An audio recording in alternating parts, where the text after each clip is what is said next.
day, everybody, and what's up? Welcome to the podcast for Selfless Sex and She Comes First. My name is Dr. Nick Meyer, sitting here on December 29th, the Sunday, the final Sunday in 2019. This is the final podcast for 2019.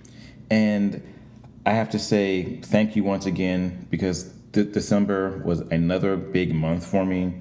So I thank everyone who keeps coming back and subscribing and listening, giving me the thumbs up and following and all of that good stuff. It really does mean a lot to me.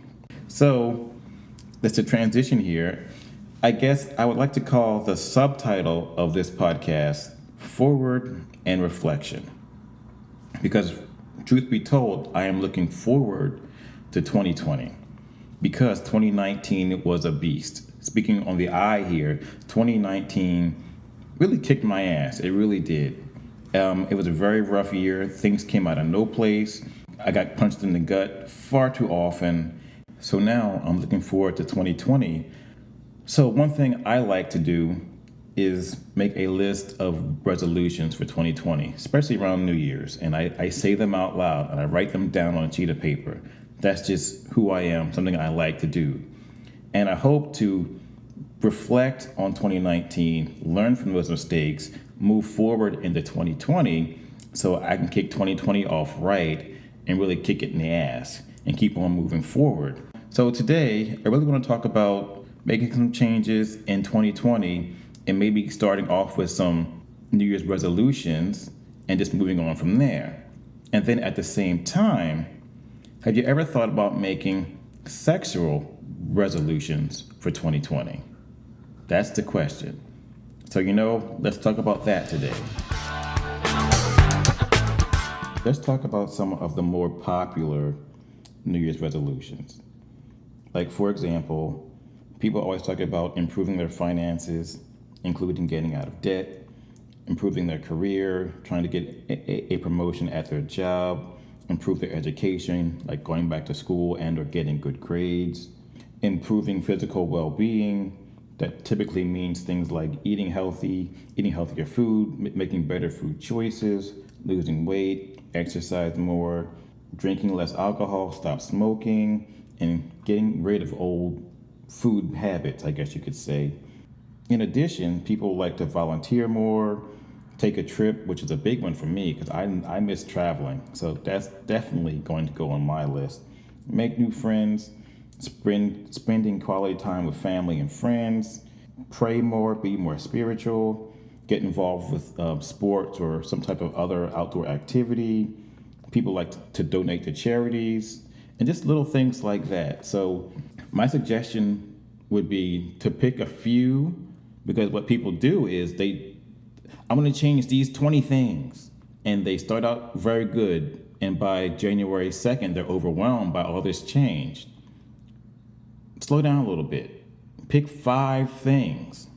Pick 5 easy things that you will stick with and that you will have success in. So then you're like, wow, I did these 5 things. Okay, what's next? So then you can go back to your list in January, February, and then add new things to it. But don't try to do 30 things at once. That's just not going to work. So my question is, what about, of course, this is me talking about sex. So are there any sexual health changes that you want to make to you, yourself, or your relationship? The Bueller Institute gave out a rather short list of New Year's resolutions or sexual resolutions for 2020. And here they are. Number 1, put your relationship first. Now think about that for a second. Think about how important that is, even if it's just friendships. Because when something goes right, you typically want to tell somebody. So I know many people are really focused on their employment and trying to move up in the world and things like that. But who are you going to call? Work? You're not going to call your job and be like, oh my God, I had the best day at work. No, you typically call a friend or your partner or somebody like that who you can share this with. So you know what? Work is work, but if there's any sort of intimate feelings going on there or emotional ties, you may want to think about taking them off the back burner and pushing them up to the front. Number two, being more affectionate. So, as I said before, I've been saying this all year. Don't forget skin hunger. We need to be close to each other. We need to touch each other, even if it's just holding hands or just sitting on the couch together or just walking down the street or like you accidentally bump into each other or just small little things like that. They all kind of add up. But that is one way that we as humans like to show affection is through touch. Number three, look for new opportunities to have sex. That's pretty interesting. I like that one. Sometimes we may be too busy to, oh yeah, I gotta go do this and this and then I gotta do this and that. Take a minute, take a few or take a few minutes or take several minutes, and maybe you can have a quickie. Remember that? Quickies are also fun too. So don't be so quick to turn down sex. I'm just saying, you may want to enjoy yourself and make some time or make more time to have sex. Number four, how about trying new things in and outside of the bedroom? So of course, if there are new ways that you want to spice things up outside of the bedroom, go ahead and give it a shot. I don't know, any new hobbies you may want to explore or I don't know, but also in the bedroom, you may want to spice that up too. As I said earlier, I went to the sex toy store this month and spent $80 on 3 things. And I was like, well, let's give them a shot and see how they go. But $80, yeah, that stuff is expensive. And finally, exercise, eat right, and sleep. How many times have you heard that you were too tired or your partner was too tired to have sex? And yes, as I said before, we are on a go society right now, and we're probably not getting enough sleep and or exercise that we actually need. So yeah, if it requires you to go to bed earlier to get those full 6 hours or 7 hours or even 8 hours or whatever you need because you know your body, do it. Because in the end, that'll make you less tired for sex. Pretty simple. And also, watch your diet too, because I can speak on this with an eye. Because yeah, I'm still sticking with my plant-based diet that I started back in November. And I'm still hanging in there a little bit. I had a little bit of chicken this month. It's okay. For the most part, I'm still feeling pretty good. Pretty damn good. So yeah, all that stuff is tied together. Exercise, sleep, and diet. To add, I just have to say this too. Please feel free to make your own sexual resolution list for 2020. Because that was just 5 things I found on the internet. Fine. They might not fit your situation. And secondly, I also would like to suggest that you keep your list fairly short. Maybe 2 or 3 things, and as you work your way through them, change them throughout the year.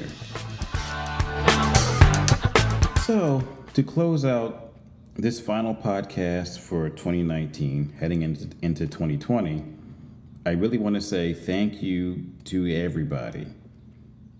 I think back to when I first had this idea back in the late spring and what I was trying to put together in my first month of podcasting, where in May, I had 26 listens for the entire month.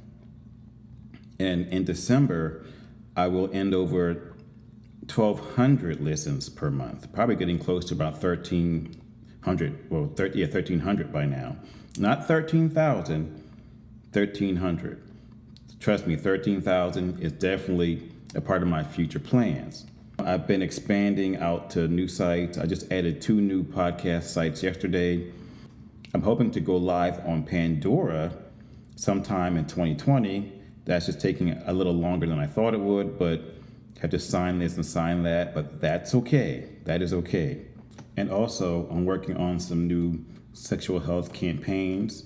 And one of my campaigns I want to promote that coincides with National Sex Day is National She Comes First Day, which will also be on June 9th, 2020.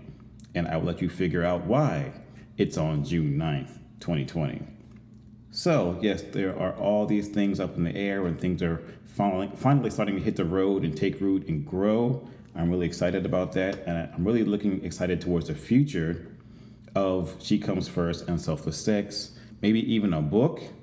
Oh boy. Yeah, I have to get down and start writing that thing too. So now I'm just going to close out this podcast and say thank you once again.